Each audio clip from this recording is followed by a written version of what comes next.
Everyone, welcome back to my channel. जैसा कि आपको पता है कि हम यहाँ पर जो भी हमारे एमपीपीएससी 2025 को टारगेट करते हुए अपनी जो भी पुराने एग्ज़ाम एमपीपीएससी में हो गए हैं, एमपीपीएससी प्रीलिम्स में जो भी आपके पहले पेपर हो चुके हैं, उनके पीवाईक्यू सेशन को मैं यहाँ पर सॉल्व करवा रही हूँ। जिसमें मैंने आपको 2024 का जो एमपीपीएससी प्रीलिम्स का एग्ज़ाम था उसको मैंने आपको कंप्लीट एनालिसिस कराया है। अगर आपने वो क्लास नहीं देखी है तो आप मेरे चैनल पर जाकर उस क्लास को ज़रूर देखें।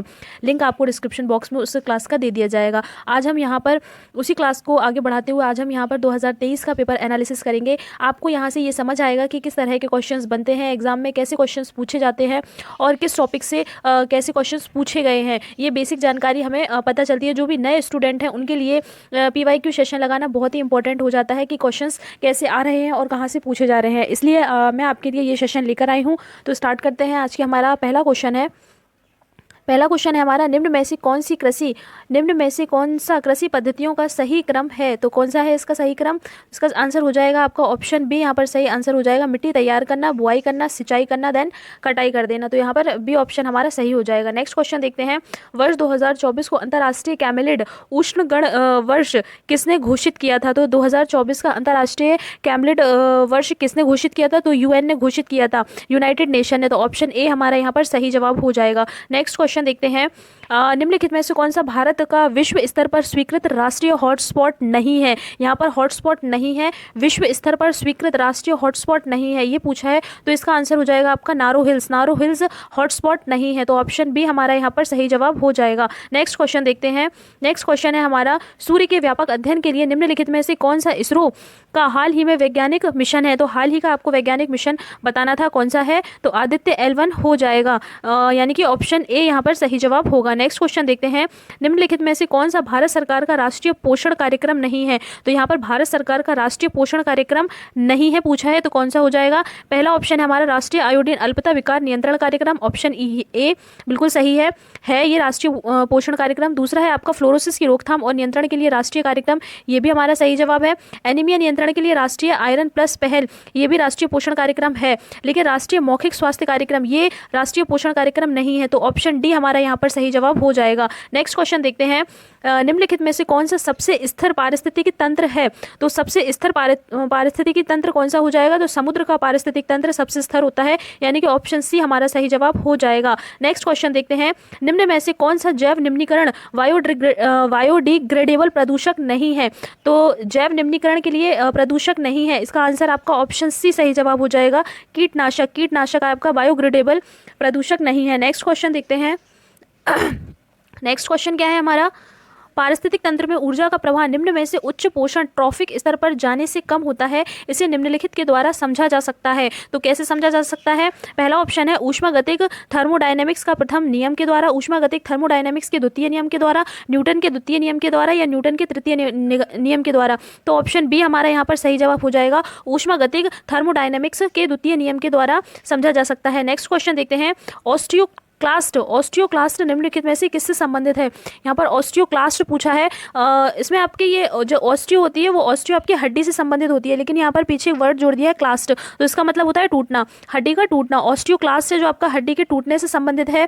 वहीं अगर आपका ऑस्टियोब्लास्ट आप देखेंगे तो हड्डी के निर्माण से संबंधित है, तो इसका आंसर सही होगा आपका ऑप्शन सी हमारा यहाँ पर सही जवाब होगा कि ऑस्टियोक्लास्ट का संबंध हड्डी टूटने से है, ना कि हड्डी के निर्माण से। नेक्स्ट क्वेश्चन देखते हैं।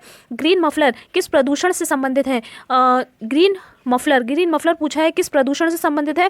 तो ध्वनि प्रदूषण से संबंधित है आपका ग्रीन मफलर। नेक्स्ट क्वेश्चन देखते हैं।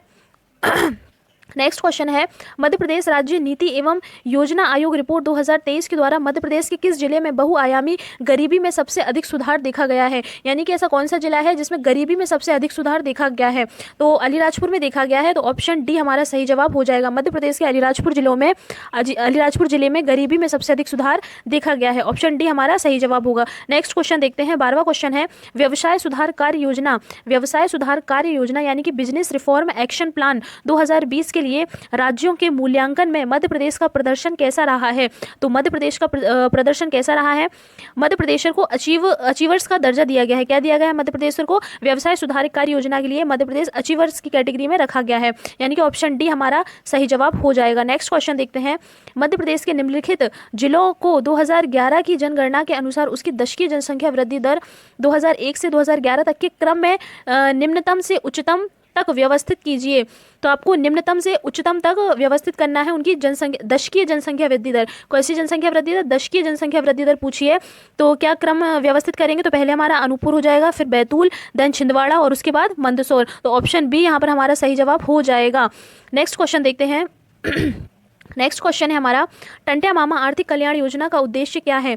टंट्या मामा आर्थिक कल्याण योजना, इसका उद्देश्य क्या है? इस योजना का उद्देश्य था अनुसूचित जाति के बीपीएल श्रेणी के लाभार्थियों को नए उद्योग व्यवसायों के लिए कम लागत वाले उपकरण और कार्यशील पूंजी की आपूर्ति कराना, यानी कि ऑप्शन बी यहाँ पर हमारा सही जवाब हो जाएगा। अगर आपने मेरा 2024 का जो मैंने पेपर एनालिसिस कराया है वहाँ पर भी टंट्या मामा से क्वेश्चन पूछे गए हैं, यानी कि टंट्या मामा एक बहुत ही इंपॉर्टेंट पर्सनैलिटी है जिसके बारे में, इनके बारे में आपको कंप्लीट इन्फॉर्मेशन होनी चाहिए। इनके लिए कौन सी योजनाएं चलाई जा रही हैं और इनसे रिलेटेड जितने भी इंपॉर्टेंट फैक्ट हैं आप सारे कंप्लीट कर लीजिएगा। नेक्स्ट क्वेश्चन देखते हैं। मध्य प्रदेश के किस शहर में ट्रांसफार्मर और संबंध उत्पादों के उत्पादन के लिए समर्पित क्लस्टर है? तो ट्रांसफार्मर से संबंधित उत्पादों के उत्पादन के लिए संबंधित क्लस्टर कहाँ पर है? तो ग्वालियर में स्थित है। कहाँ पर स्थित है? ग्वालियर में। ऑप्शन बी यहाँ पर हमारा सही जवाब हो जाएगा। नेक्स्ट क्वेश्चन देखते हैं। उच्च न्यायालय के न्यायाधीशों की अधिकतम आयु सीमा कितनी होती है? यानी कि हाई कोर्ट के जो न्यायाधीश होते हैं उनकी अधिकतम आयु सीमा कितनी होती है? तो 62 वर्ष होती है। कितनी होती है? 62 वर्ष होती है। नेक्स्ट क्वेश्चन देखते हैं, यानी कि ऑप्शन बी हमारा सही जवाब हो जाएगा। नेक्स्ट क्वेश्चन, भारतीय संविधान के किस संशोधन द्वारा नगर पालिका कानूनों को अद्यतन बना दिया गया है? तो किस संशोधन के द्वारा? तो 74वें संविधान संशोधन के द्वारा नगर पालिका कानूनों को अद्यतन बना दिया गया है, यानी कि ऑप्शन सी हमारा यहाँ पर सही जवाब हो जाएगा। नेक्स्ट क्वेश्चन देखते हैं। भारत में स्थानीय स्वशासन का जनक कौन थे? जो भारत में स्थानीय स्वशासन लाया गया तो उसके जनक कौन थे? तो इसका आंसर होगा आपका ऑप्शन डी, यानी कि लॉर्ड रिपन। लॉर्ड रिपन कौन थे? तो स्थानीय स्वशासन के जनक माने जाते हैं भारत में। तो इसका आंसर हमारा ऑप्शन डी सही जवाब होगा। नेक्स्ट क्वेश्चन देखते हैं। कोई विधेयक धन विधेयक है या नहीं, इसका निर्णय राज्य में कौन करता है? तो इसका निर्णय राज्य में विधानसभा का अध्यक्ष करता है। तो ऑप्शन सी यहाँ पर सही जवाब हो जाएगा। नेक्स्ट क्वेश्चन देखते हैं। निम्नलिखित में से कौन मध्य प्रदेश विधानसभा के प्रथम अध्यक्ष थे? प्रथम अध्यक्ष पूछा है, तो मध्य प्रदेश विधानसभा के प्रथम अध्यक्ष कौन थे? आपको पूरी लिस्ट याद करना इंपॉर्टेंट हो जाता है। क्वेश्चंस ऐसे भी बन सकता है कि निम्न में से कौन मध्य प्रदेश विधानसभा के अध्यक्ष रहे, या निम्न में से कौन मध्य प्रदेश विधानसभा के अध्यक्ष नहीं रहे। तो सारे ही नाम आपके लिए याद करना इंपॉर्टेंट हो जाता है। जबकि इसमें पूछा गया है तो विधानसभा के प्रथम अध्यक्ष कौन थे? तो प्रथम अध्यक्ष हो जाएंगे आपके पंडित कुंजीलाल दुबे थे मध्य प्रदेश विधानसभा के प्रथम अध्यक्ष। ऑप्शन डी यहाँ पर सही जवाब हो जाएगा। नेक्स्ट क्वेश्चन देखते हैं। नेक्स्ट क्वेश्चन है, निम्नलिखित में भारतीय संविधान का कौन सा अनुच्छेद लोक सेवा आयोगों के व्यय से संबंधित है? तो लोक सेवा आयोगों के व्यय से संबंधित कौन सा अनुच्छेद है? तो अनुच्छेद 322 आपका लोक सेवा आयोग के व्ययों से संबंधित है। तो ऑप्शन सी यहाँ पर सही जवाब हो जाएगा। नेक्स्ट क्वेश्चन, योजना आयोग के स्थान पर एक नई संस्था नीति आयोग का गठन कब किया गया? तो नीति आयोग का गठन कब किया गया था आपका? तो 1 जनवरी 2015 को नीति आयोग का गठन किया गया था योजना आयोग के स्थान पर। कब किया गया? तो 1 जनवरी 2015 को किया गया, इसलिए हमारा ऑप्शन सी बिल्कुल सही जवाब हो जाएगा। नेक्स्ट क्वेश्चन देखते हैं। 12वें वित्त आयोग के अध्यक्ष कौन थे? तो 12वें वित्त आयोग के अध्यक्ष थे आपके डॉक्टर सी रंगराजन, यानी कि ऑप्शन बी हमारा सही जवाब हो जाएगा। नेक्स्ट क्वेश्चन देखते हैं। खाद्य संरक्षण आयोग निम्नलिखित में से किस अधिनियम के अंतर्गत स्थापित एक वैधानिक निकाय है? तो खाद्य संरक्षण आयोग किस अधिनियम के अंतर्गत स्थापित एक वैधानिक निकाय है? तो ऑप्शन ए हमारा सही जवाब हो जाएगा। राष्ट्रीय खाद्य सुरक्षा अधिनियम 2013 के अधिनियम के अंतर्गत एक वैधानिक निकाय है। नेक्स्ट क्वेश्चन देखते हैं। राष्ट्रीय महिला आयोग के कार्य निर्दिष्ट हैं। राष्ट्रीय महिला आयोग के कार्य किसमें निर्दिष्ट हैं? तो राष्ट्रीय महिला आयोग अधिनियम 1990 की धारा 10 में निर्दिष्ट हैं। किसमें निर्दिष्ट हैं? राष्ट्रीय महिला आयोग अधिनियम 1990 की धारा 10 में निर्दिष्ट है। नेक्स्ट क्वेश्चन देखते हैं, यानी कि ऑप्शन सी हमारा सही जवाब हो जाएगा। नेक्स्ट क्वेश्चन है हमारा, निम्नलिखित में से कौन सा अधिकार राष्ट्रीय मानवाधिकार आयोग के दायरे में नहीं आता है? तो कौन सा नहीं आता है? तो शिक्षा से संबंधित अधिकार राष्ट्रीय मानवाधिकार आयोग के दायरे में नहीं आता है। तो ऑप्शन बी हमारा सही जवाब हो जाएगा। कौन सा होगा? ऑप्शन बी, शिक्षा से संबंधित अधिकार यहाँ पर सही जवाब हो जाएगा। नेक्स्ट क्वेश्चन देखते हैं। राष्ट्रीय अनुसूचित जनजाति आयोग के अध्यक्ष और उपाध्यक्ष के अतिरिक्त सदस्यों की कुल संख्या कितनी है? किसके अतिरिक्त? अध्यक्ष और उपाध्यक्ष के अतिरिक्त पूछा है। सदस्य संख्या कुल कितनी है? तो सदस्य संख्या कुल 3 है, यानी कि ऑप्शन सी हमारा सही जवाब हो जाएगा। नेक्स्ट क्वेश्चन देखते हैं। भारत के नियंत्रक एवं महालेखा परीक्षक अधिकतम कितने वर्षों के लिए अपना पद धारण कर सकते हैं? तो किसके बारे में पूछा है? नियंत्रक एवं महालेखा परीक्षक कितने वर्षों के लिए अपना पद धारण कर सकते हैं? तो यहाँ पर हो जाएगा 6 वर्ष। 6 वर्ष के लिए अपना पद धारण कर सकते हैं। नेक्स्ट क्वेश्चन देखते हैं, यानी कि यहाँ पर ऑप्शन सी हमारा सही जवाब हो जाएगा। नेक्स्ट क्वेश्चन है। राष्ट्रीय हरित अधिकरण एनजीटी का मुख्यालय कहाँ स्थित है? तो नई दिल्ली में एनजीटी का मुख्यालय स्थित है, यानी कि ऑप्शन बी हमारा सही जवाब हो जाएगा। नेक्स्ट क्वेश्चन है हमारा, सिविल सेवा परीक्षा की समीक्षा हेतु संघ लोक सेवा आयोग ने जुलाई 2000 में किसी अध्यक्षता में एक समिति का गठन किया था। तो किसने एक समिति का गठन किया था, उसके अध्यक्ष कौन थे जुलाई 2000 में? तो प्रोफेसर योगेंद्र कुमार अलग। ऑप्शन डी हमारा यहाँ पर सही जवाब हो जाएगा। नेक्स्ट क्वेश्चन देखते हैं। नेक्स्ट क्वेश्चन क्या है हमारा? नेक्स्ट है, amateur kabaddi federation of India यानी कि AKFI का मुख्यालय कहाँ पर स्थित है? डायरेक्ट मुख्यालय से क्वेश्चन पूछा गया है कि amateur kabaddi federation of India का मुख्यालय कहाँ स्थित है। तो सारे मुख्यालय आपको एकदम याद होना चाहिए। तो amateur kabaddi federation of India का मुख्यालय कहाँ स्थित है? तो जयपुर में स्थित है। कहाँ है? ऑप्शन सी इसका सही जवाब हो जाएगा, जयपुर। नेक्स्ट क्वेश्चन है, निम्नलिखित में से कौन सी खिलाड़ी टोक्यो ओलंपिक 2020 में भारतीय महिला हॉकी टीम में शामिल रही? तो कौन कौन सी महिला जो भारतीय टोक्यो ओलंपिक 2020 में कौन सी महिला थी जो शामिल रही? तो सुशीला चानू थी, मोनिका, वंदना कटारिया, उपर्युक्त सभी। तो उपर्युक्त सभी हो जाएंगे यानी कि ऑप्शन डी हमारा सही जवाब हो जाएगा। नेक्स्ट क्वेश्चन देखते हैं। नेक्स्ट क्वेश्चन क्या है?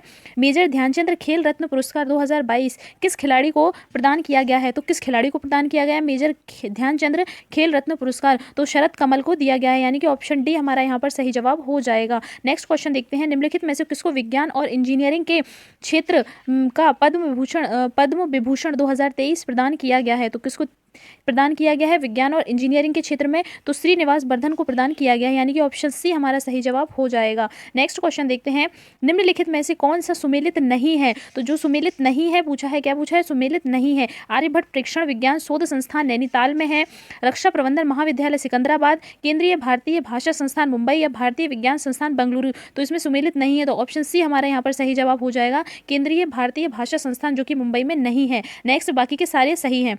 नेक्स्ट क्वेश्चन देखते हैं, भारत ने अपना पहला एक दिवसीय अंतर्राष्ट्रीय क्रिकेट मैच किस देश के साथ और किस वर्ष में खेला था? भारत ने अपना पहला एक दिवसीय अंतर्राष्ट्रीय क्रिकेट मैच किस देश के साथ और किस वर्ष खेला था? तो इसका जवाब होगा ऑप्शन डी, इंग्लैंड ने 1974 में खेला था। किसके साथ खेला था? तो इंग्लैंड के साथ 1974 में खेला था। नेक्स्ट क्वेश्चन है, 21 जून को अंतर्राष्ट्रीय योग दिवस के रूप में मनाया जाना किस वर्ष से प्रारंभ हुआ?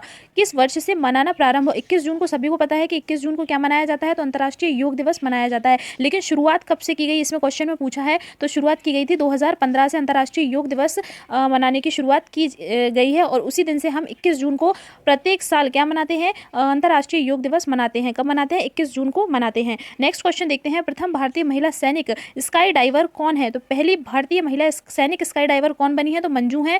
ऑप्शन बी यहाँ पर सही जवाब हो जाएगा। नेक्स्ट क्वेश्चन देखते हैं, निम्नलिखित में से किस उद्योगपति को भारत का इस्पात पुरुष कहा जाता है? तो भारत का इस्पात पुरुष किस उद्योगपति को कहा जाता है? तो जमशेद जे ईरानी को कहा जाता है। किसे कहा जाता है? जमशेद जे ईरानी को, यानी कि ऑप्शन सी हमारा यहाँ पर सही जवाब हो जाएगा। नेक्स्ट क्वेश्चन देखते हैं, सेंट्रल बैंकिंग अवार्ड 2023 में गवर्नर ऑफ द ईयर पुरस्कार से किस देश के सेंट्रल बैंक के गवर्नर को प्रदान किया गया? तो किस देश के गवर्नर थे जिसे गवर्नर ऑफ द ईयर 2023 का पुरस्कार दिया गया है? तो भारत के थे गवर्नर, जिन्हें central governor of the year पुरस्कार दिया गया है 2023 का। ऑप्शन डी यहाँ पर सही जवाब हो जाएगा। नेक्स्ट क्वेश्चन देखते हैं। नेक्स्ट क्वेश्चन है, निम्नलिखित में से कौन सा एक ई प्रोक्योरमेंट पोर्टल नहीं है? तो इसमें पूछा है आपका कौन सा एक ई प्रोक्योरमेंट पोर्टल नहीं है? तो MP ऑनलाइन यहाँ पर हमारा सही जवाब हो जाएगा, यानी कि ऑप्शन सी हमारा सही जवाब है। ये एक ई प्रोक्योरमेंट पोर्टल नहीं है। नेक्स्ट क्वेश्चन देखते हैं, निम्नलिखित में से कौन सा इंटरनेट कनेक्शन का एक प्रकार है जो टेलीफोन लाइनों का प्रयोग करता है? इंटरनेट कनेक्शन का एक प्रकार जो क्या प्रयोग करता है? तो टेलीफोन लाइनों का प्रयोग करता है। तो क्या हो जाएगा आपका? DSL हो जाएगा, यानी कि ऑप्शन ए सही जवाब हो जाएगा। DSL का फुल फॉर्म क्या होता है? तो डिजिटल सब्सक्राइबर लाइन इसका फुल फॉर्म होता है। नेक्स्ट क्वेश्चन देखते हैं, ई कॉमर्स का निम्नलिखित में से कौन सा लाभ है? इसमें ई कॉमर्स का लाभ पूछा है कि कौन सा लाभ है इनमें से? 24/7 कार्य करने की क्षमता, सीमित पहुंच, खरीदारी के अनुभव को व्यक्तिपरक करने की अक्षमता या ऊंची परिचालन लागतें। तो ऑप्शन ए हमारे यहाँ पर सही जवाब हो जाएगा, 24/7 कार्य करने की क्षमता ई कॉमर्स का प्रमुख लाभ है। नेक्स्ट क्वेश्चन देखते हैं। नेक्स्ट क्वेश्चन है, निम्नलिखित में से कौन सा साइबर हमले का एक प्रकार है जिसमें उपयोगकर्ता को संवेदनशील सूचना को जाहिर करने के लिए छल करना शामिल है? तो ऑप्शन ए हमारा इसका सही जवाब हो जाएगा, 44 का फिशिंग हमला। नेक्स्ट क्वेश्चन देखते हैं, साइबर सुरक्षा में एक फायरवॉल का क्या उद्देश्य है? 45 में क्या पूछा है आपका? साइबर सुरक्षा में एक फायरवॉल का क्या उद्देश्य है? तो इसका उद्देश्य क्या है? एक नेटवर्क की अनधिकृत पहुंच को अवरुद्ध करना। ऑप्शन बी हमारा सही जवाब हो जाएगा। नेक्स्ट क्वेश्चन देखते हैं, फ्लिपकार्ट, अलीबाबा और अमेजोन किसके उदाहरण है? तो फ्लिपकार्ट, अलीबाबा और अमेजोन B2C यानी बिजनेस टू कंज्यूमर के उदाहरण है। ऑप्शन सी हमारा सही जवाब हो जाएगा। नेक्स्ट क्वेश्चन देखते हैं, वह प्रक्रिया जिसके द्वारा रिसीवर संदेश के स्रोत के द्वारा प्रयोग किए गए संकेतों को की व्याख्या करता है क्या कहलाता है? तो विसंकेतन कहलाता है। ऑप्शन बी हमारा सही जवाब हो जाएगा। नेक्स्ट क्वेश्चन देखते हैं, निम्नलिखित में से कौन सा एक वेब ब्राउजर नहीं है? तो इंटरनेट एक्सप्लोरर वेब ब्राउजर है, मोजिला फायरफॉक्स ये भी वेब ब्राउजर है, गूगल क्रोम ये भी वेब ब्राउजर है, नहीं है पूछा तो याहू। ऑप्शन डी हमारा सही जवाब हो जाएगा कि याहू है जो एक वेब ब्राउजर नहीं है। ऑप्शन डी हमारा सही जवाब हो जाएगा। नेक्स्ट क्वेश्चन है, चैट जीपीटी का विकास किसके द्वारा किया गया? तो चैट जीपीटी का विकास किसके द्वारा किया गया? ओपन एआई के द्वारा चैट जीपीटी का विकास किया गया, यानी कि ऑप्शन बी हमारा यहाँ पर सही जवाब हो जाएगा, ओपन एआई। नेक्स्ट क्वेश्चन है, दूसरी पीढ़ी के कंप्यूटरों में से इलेक्ट्रॉनिक उपकरण का प्रयोग किया जाता है, तो दूसरी पीढ़ी के कंप्यूटरों में कौन से इलेक्ट्रॉनिक उपकरण का प्रयोग किया जाता है? तो ट्रांजिस्टर का उपयोग किया जाता है, यानी कि ऑप्शन सी हमारा यहाँ पर सही जवाब हो जाएगा। नेक्स्ट क्वेश्चन देखते हैं, नेक्स्ट क्वेश्चन क्या है, तातीपाका तेल रिफाइनरी कहाँ स्थित है? तो तातीपाका तेल रिफाइनरी कहाँ स्थित है? आंध्र प्रदेश में स्थित है, यानी कि ऑप्शन सी यहाँ पर हमारा सही जवाब हो जाएगा। नेक्स्ट क्वेश्चन देखते हैं, नेक्स्ट क्वेश्चन क्या है हमारा, निम्नलिखित में सागरों में से कौन सा गाजा स्ट्रिप्स के पास स्थित है? काफ़ी चर्चित रहा था, गाजा स्ट्रिप्स के पास स्थित है, तो भूमध्य सागर, ऑप्शन ए हमारा सही जवाब हो जाएगा। नेक्स्ट क्वेश्चन देखते हैं, निम्नलिखित में से सही मिलान कीजिए। सही मिलान करना है, इसका सही मिलान कर लेते हैं, क्या होगा इसका? तो पहला पूछा आपका वेलाडिला, वेलाडिला का क्या हो जाएगा? छत्तीसगढ़। दूसरा हो जाएगा केंदुझर का उड़ीसा, बालाघाट का मध्य प्रदेश और कुद्रेमुख छत्तीसगढ़, तो यानी कि इसका बी जवाब सही जवाब हो जाएगा, CADB। तो ऑप्शन बी यहाँ पर सही जवाब हो जाएगा। नेक्स्ट क्वेश्चन देखते हैं, नेक्स्ट क्वेश्चन क्या है, निम्नलिखित में से पटल विरूपण प्रक्रिया के अंतर्गत कौन सी प्रक्रिया नहीं आती है? क्या किसके अंतर्गत पूछा है? तो पटल विरूपण प्रक्रिया के अंतर्गत कौन सी प्रक्रिया नहीं आती है? तो विषमांगी की प्रक्रिया नहीं आती है, ऑप्शन बी यहाँ पर हमारा सही जवाब हो जाएगा। नेक्स्ट क्वेश्चन देखते हैं, राज्यों के अधिकतम से न्यूनतम साक्षरता अनुसार सही क्रम को इंगित कीजिए। क्या करना है आपको? क्रम में बताना है 2011 की जनगणना के अनुसार, तो क्या होगा इसका? केरल, मिजोरम, त्रिपुरा और गोवा, ऑप्शन ए हमारा सही जवाब हो जाएगा। 2011 की जनगणना के अनुसार न्यूनतम साक्षरता अनुसार सही क्रम को इंगित करना था, तो सबसे पहले केरल, फिर मिजोरम है, फिर त्रिपुरा और उसके बाद आपका गोवा। नेक्स्ट क्वेश्चन देखते हैं, निम्नलिखित में से कौन सी वायुमंडलीय परत जलवायु और मौसम में सभी परिवर्तनों के लिए जानी जाती है? किसके लिए? तो जलवायु और मौसम में सभी परिवर्तनों के लिए जानी जाती है। कौन सी जानी जाती है? तो क्षोभ मंडल जानी जाती है, ऑप्शन डी यहाँ पर हमारा सही जवाब हो जाएगा। नेक्स्ट क्वेश्चन देखते हैं, नासिक जिले के त्र्यंबक पहाड़ियों से निकलने वाली इनमें से कौन सी नदी है? तो नासिक जिले के त्र्यंबक पहाड़ियों से निकलने वाली कौन सी नदी है? तो बैतरणी नदी हो जाएगी, ऑप्शन डी हमारा सही जवाब हो जाएगा। नेक्स्ट क्वेश्चन देखते हैं, निम्नलिखित युग्मों का मिलान करते हुए सही कूट की पहचान कीजिए। सही कूट की पहचान करना है 58 में क्या हो जाएगा? नौकरेक, नौकरेक कहाँ है आपका? मेघालय में। नौकरेक कहाँ है? मेघालय में। मानस कहाँ हो जाएगा? तो मानस होगा आपका असम में। नौकरेक होगा आपका मेघालय में, मानस हो जाएगा असम में। सिमलीपाल, सिमलीपाल कहाँ होगा आपका? तो सिमलीपाल हो जाएगा आपका सिमलीपाल होगा आपका उड़ीसा में, और शेषाचलम कहाँ होगा आपका? तो आंध्र प्रदेश में हो जाएगा, यानी कि इसका आंसर कौन सा सही है? तो ऑप्शन ए यहाँ पर सही जवाब हो जाएगा, BDAC, ठीक है, सही हो जाएंगे। नेक्स्ट क्वेश्चन देखते हैं, ऑप्शन ए इसका सही जवाब होगा। नेक्स्ट क्वेश्चन है, भूमिगत ताप के उपयोग का प्रथम सफल प्रयास कहाँ किया गया था? तो भूमिगत ताप के उपयोग का प्रथम सफल प्रयास कहाँ किया गया था? तो बोइजे इडाहो USA में किया गया था। कहाँ किया गया था? बोइजे इडाहो USA में किया गया था, ऑप्शन ए यहाँ पर सही जवाब हो जाएगा। नेक्स्ट क्वेश्चन है, निम्नलिखित में से किसे मोलिसिस बेसिन भी कहा जाता है? मोलिसिस बेसिन किसे कहा जाता है? तो मिजोरम को मोलिसिस बेसिन कहा जाता है, ऑप्शन सी यहाँ पर हमारा सही जवाब हो जाएगा। नेक्स्ट क्वेश्चन देखते हैं, किस अधिवेशन में कांग्रेस नरम एवं गरम दल में विभाजित हो गई थी? तो किस अधिवेशन में हुई थी? सूरत अधिवेशन में विभाजित हो गई थी, नरम और गरम दल में, तो ऑप्शन बी यहाँ पर हमारा सही जवाब हो जाएगा। नेक्स्ट क्वेश्चन देखते हैं, वर्ष 1948 में बुंदेलखंड एवं बघेलखंड को जोड़कर कौन सा प्रदेश अस्तित्व में आया था? तो बिंद प्रदेश अस्तित्व में आया था, ऑप्शन बी यहाँ पर हमारा सही जवाब हो जाएगा। नेक्स्ट क्वेश्चन देखते हैं, निम्नलिखित में से कितनी रियासतें 15 फरवरी 1948 को सौराष्ट्र संघ में मिलाई गई? तो कितनी रियासतें मिलाई गई? 222 रियासतें मिलाई गई, यानी कि ऑप्शन सी यहाँ पर हमारा सही जवाब हो जाता है।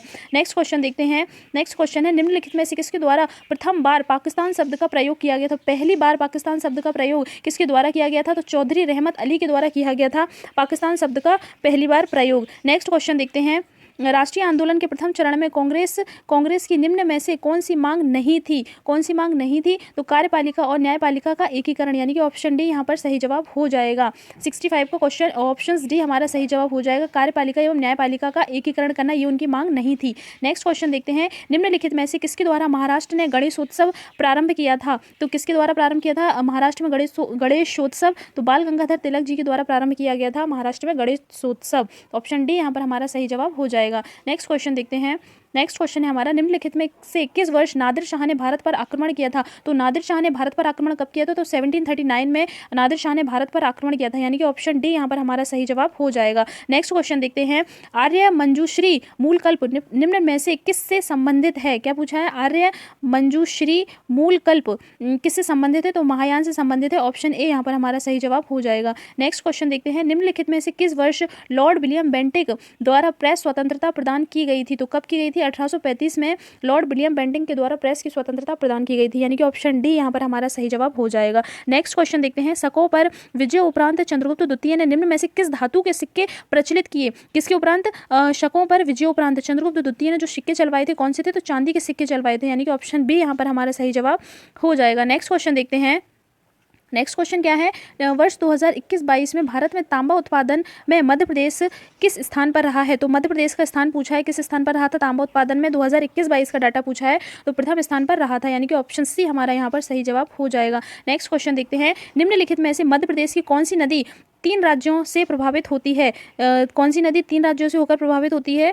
तो माही नदी 3 राज्यों से होकर प्रभावित होती है, ऑप्शन सी हमारा यहाँ पर सही जवाब हो जाएगा। नेक्स्ट क्वेश्चन देखते हैं, निम्नलिखित में से कौन सी विशेषता मध्य प्रदेश की काली मिट्टी के संदर्भ में सही नहीं है? काली मिट्टी के संदर्भ में सही नहीं है, कौन सी विशेषता ऐसी है?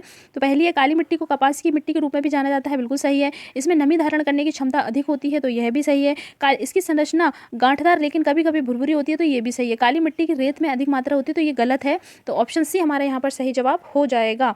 नेक्स्ट क्वेश्चन देखते हैं, नेक्स्ट क्वेश्चन क्या पूछा है, पूर्णा नदी निम्नलिखित में से किसकी सहायक नदी है? तो पूर्णा नदी किसकी सहायक नदी है? ताप्ती नदी की सहायक नदी है आपकी पूर्णा नदी, यानी कि ऑप्शन बी यहाँ पर हमारा सही जवाब हो जाएगा। नेक्स्ट क्वेश्चन देखते हैं, बीजागढ़ की पहाड़ी निम्नलिखित में से किस पर्वत श्रेणी में स्थित है? तो बीजागढ़ की जो पहाड़ी है वो सतपुड़ा पर्वत श्रेणी में स्थित है, यानी कि ऑप्शन ए यहाँ पर हमारा सही जवाब हो जाएगा। नेक्स्ट क्वेश्चन देखते हैं, मध्य प्रदेश की जलवायु के संदर्भ में निम्नलिखित में से कौन सा कथन सही नहीं है? जलवायु एक ऐसा टॉपिक है जहाँ से क्वेश्चन बनता ही है, आप चाहे पिछली कोई भी एग्जाम उठाकर देख लीजिए, मध्य प्रदेश की जलवायु से क्वेश्चन पूछा ही गया है। 2024 में मध्य प्रदेश की जलवायु से क्वेश्चंस पूछा गया है, और जो 2023 का जो एग्जाम में आपको एनालिसिस करा रही हूँ इसमें भी मध्य प्रदेश की जलवायु से रिलेटेड क्वेश्चन आया है। बहुत से ऐसे टॉपिक होते हैं जिनसे क्वेश्चन हर साल एग्जाम में पूछा जाता है, जैसे एमपी की नदियाँ अगर आप देखोगे तो हर बार क्वेश्चन पूछा जाता है। मध्य प्रदेश की जलवायु से भी हर बार क्वेश्चन, जो मध्य प्रदेश की जलवायु वहाँ से भी पूछा जाता है। मध्य प्रदेश के पर्वत एक ऐसा टॉपिक है जहाँ से मध्य प्रदेश के पर्वत से क्वेश्चन आता ही आता है। तो ये 3-4 कुछ ऐसे टॉपिक हैं जहाँ से हर बार एग्जाम में क्वेश्चन पूछे जाते हैं, तो इनको आपको अच्छे से कंप्लीट करना है और डिटेल में पढ़ना है। जैसे कि अब जो बेसिक क्वेश्चंस है वो नहीं पूछे जा रहे हैं, कौन सा सही है या इनमें से कौन सा सही नहीं है। 4 ऑप्शंस आपको दे दिए जाते हैं, उनमें से आपको बताना होता है कि इनके संदर्भ में कौन सा ऑप्शन सही है कौन सा नहीं है। तो ऐसे क्वेश्चंस ज़्यादा बन रहे हैं, तो आप थोड़ा डिटेल में पढ़ें और सारे MCQs भी उनके लगाते रहें, सारे टॉपिक वाइज। नेक्स्ट क्वेश्चन देखते हैं, इसका आंसर क्या है हमारा? तो 76 का आंसर हो जाएगा ऑप्शन ए, मध्य प्रदेश की जलवायु उष्ण कटिबंधीय है। सही नहीं है पूछा है, तो इसका जवाब क्या होगा? इसका जवाब यही होगा, ऑप्शन ए, उष्ण कटिबंधीय नहीं है। दूसरा नेक्स्ट क्वेश्चन देखते हैं हम अपना, मध्य प्रदेश में किस प्रकार के वन नहीं पाए जाते हैं? तो कौन से वन ऐसे हैं जो मध्य प्रदेश में नहीं पाए जाते हैं? तो मध्य प्रदेश में उष्ण कटिबंधीय आर्द्र पर्वतीय वन पाए जाते हैं, उप आर्द्र पहाड़ी वन भी पाए जाते हैं, कांटेदार भी वन भी पाए जाते हैं, अल्पाइन वन नहीं पाए जाते हैं। जो शंकुधारी वन होते हैं वो मध्य प्रदेश में नहीं पाए जाते हैं, तो ऑप्शन डी हमारा यहाँ पर सही जवाब हो जाएगा। नेक्स्ट क्वेश्चन देखते हैं, नेक्स्ट क्वेश्चन क्या है, निम्नलिखित में से कौन सा थर्मल पावर स्टेशन अनूपपुर जिले के चचाई में स्थित है? तो अनूपपुर जिले के चचाई में स्थित थर्मल पावर स्टेशन कौन सा है? तो अमरकंटक पावर स्टेशन हो जाएगा, यानी कि ऑप्शन बी यहाँ पर हमारा सही जवाब होगा। नेक्स्ट क्वेश्चन देखते हैं, बुनियादी सड़क सांख्यिकी वर्ष 2018-19 के अनुसार मध्य प्रदेश के सड़क मार्गों के संबंध में निम्नलिखित में से कौन सा कथन सही नहीं है? सड़क मार्गों के संबंध में पूछा है कि कौन सा कथन सही नहीं है। तो राष्ट्रीय राजमार्ग की लंबाई 8,000 किलोमीटर से अधिक है, तो ये सही है। राष्ट्रीय राजमार्ग की लंबाई 11,000 किलोमीटर से अधिक है। राज्य राजमार्ग की पूछा है, तो ये भी सही है। जिला सड़क मार्ग की लंबाई 50,000 किलोमीटर से अधिक है, तो यह भी सही है। सड़क घनत्व में यह राज्य देश में प्रथम स्थान पर है, तो यह गलत है, यानी कि ऑप्शन डी यहाँ पर हमारा सही जवाब हो जाएगा। नेक्स्ट क्वेश्चन देखते हैं, 2020-21 में मध्य प्रदेश में कपास उत्पादन में निम्नलिखित में से कौन सा जिला प्रथम स्थान पर रहा था? तो कपास सबसे ज़्यादा कहाँ पाया जाता है? तो खरगोन जिले में पाया जाता है, यानी कि ऑप्शन बी यहाँ पर सही जवाब हो जाएगा। नेक्स्ट क्वेश्चन देखते हैं, नेक्स्ट क्वेश्चन क्या है हमारा, राष्ट्रपति के चुनाव के लिए निर्वाचित निर्वाचक मंडल में कौन से सदस्य शामिल होते हैं? तो जो राष्ट्रपति के चुनाव के लिए निर्वाचक मंडल में कौन से सदस्य शामिल होते हैं? तो कौन से सदस्य शामिल होते हैं? इसमें आपका संसद के दोनों सदनों के निर्वाचित सदस्य और राज्य विधानसभाओं के निर्वाचित सदस्य शामिल होते हैं, यानी कि ऑप्शन सी यहाँ पर सही जवाब हो जाएगा। नेक्स्ट क्वेश्चन देखते हैं। राज्य के नीति निर्देशक तत्वों की व्याख्या भारतीय संविधान के पार्ट 4 का में की गई है। यह व्यवस्था किस देश के संविधान से ली गई है? तो यह व्यवस्था किस देश के संविधान से ली गई है? आयरलैंड के संविधान से ली गई, यानी कि ऑप्शन डी यहाँ पर सही जवाब हो जाएगा। ऑप्शन डी यहाँ पर हमारा सही जवाब है। नेक्स्ट क्वेश्चन देखते हैं। नेक्स्ट क्वेश्चन क्या है? संसद का निर्माण निम्नलिखित में से किसके द्वारा होता है? तो संसद का निर्माण किसके द्वारा किया जाता है? संसद का निर्माण आपका लोकसभा, राज्यसभा और राष्ट्रपति के द्वारा होता है संसद का निर्माण, यानी कि ऑप्शन सी यहाँ पर सही जवाब हो जाएगा। नेक्स्ट क्वेश्चन देखते हैं। नेक्स्ट क्वेश्चन पूछा है नाबार्ड की स्थापना कब की गई थी? नाबार्ड की स्थापना 12 जुलाई 1982 को की गई थी, यानी कि ऑप्शन सी इसका सही जवाब हो जाएगा। नाबार्ड की स्थापना कब की गई? तो 12 जुलाई 1982 को की गई थी। नेक्स्ट क्वेश्चन देखते हैं। भारतीय लघु उद्योग विकास बैंक की स्थापना कब हुई? तो भारतीय लघु उद्योग विकास बैंक यानी कि सिडबी की स्थापना कब की गई थी आपकी? तो सिडबी की स्थापना की गई थी अप्रैल 1990 में की गई थी। इसका मुख्यालय पूछा जाए तो कहाँ है? इसका मुख्यालय लखनऊ में स्थित है। नेक्स्ट क्वेश्चन देखते हैं। 1980 में भारत में कितने बैंकों का राष्ट्रीयकरण किया गया था? 1980 का पूछा है, तो कितने बैंकों का राष्ट्रीयकरण किया गया था? 6 बैंकों का राष्ट्रीयकरण किया गया था, तो ऑप्शन बी यहाँ पर सही जवाब हो जाएगा। 6 बैंकों का राष्ट्रीयकरण किया गया था। नेक्स्ट क्वेश्चन देखते हैं।